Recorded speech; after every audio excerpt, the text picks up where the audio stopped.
Қайырлы күн қанымдар, мен бүгін сіздермен осындай универсальный дрожжевой тестадан жасалынатын выпечканың тағы бір түрі қалталы, яғни кармашка сэндвичтің жасалу жолын көрсететін боламын. Ол үшін біз осындай көтерілген ашыған қамырымызды алып 105 граммнан өлшеп алатын боламыз. Өзімізге керекті кармашка санын осылай 105 граммнан өлшеп, барлығын алақанымызбен шариктер жасайтын боламыз. Бұл универсальный дрожжевой тестаны рецептісі менің парақшамда закрепи бөлімінде немесе осы видеоның астында описание бөлімінде ссылкасын қалдырамын, сол арқылы көре аласыздар. Бұл универсальный дрожжевой тестадан тек қана кармашка сэндвич емес, пирожки, беляши, бауырсақ, сондай барлық выпечкалар пісіруге болады. Алдағы уақытта барлығының жасалу жолымен бөлісетін боламын. Сондықтан менің парақшама тіркеліп, лайк басып отырыңыздар. Осылай барлығын алақанымызға салып шариктер жасап, бетін осындай салафанмен 5 минутқа растойға қоямыз. Жауып, осылай көтерілген қамырымыздың үстіне ұнымызды сеуіп, осылай оқтаудың көмегімен жайып аламыз. Қатты жұқа емес, қатты қалың емес, орташа көлемде осылай қамырымызды жаямыз.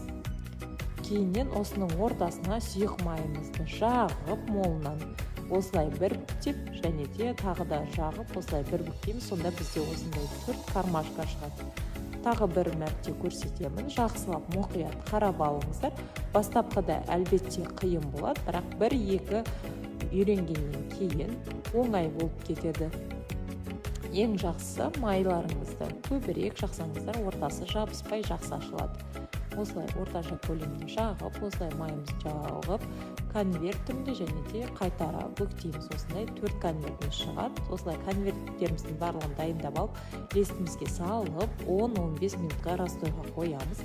Растойда тұрған конвертіміздің бетіне жұмыртқа мен сүтімізді араластырып жағып, әдемілігі үшін осындай күнжіт немесе мак немесе сеппесеңіздер деп болады. Осылай сеуіп, өздеріңіздің духовкаларыңызда нан пісіретін градуста 15-20 минут пісіріп аласыздар. Менде көбінде 15 минутта дайын болады. Осылай қорықпай піскеннен кейін арасын ашыңыздар. Осындай жұмсақ, нәп-нәзік булочки шығатын болады. Ең дұрысы растойға жақсы қойсаңыздар, осындай жақсы булочки шығады. Енді осы булочкаларымыздың ортасына начинкасын салатын боламыз. Менде начинкаға огурцы, колбаса және сыр саламын. Міне осылай бірінші және екінші слойына кетчуп пен майонезімді араластырып жағып аламын.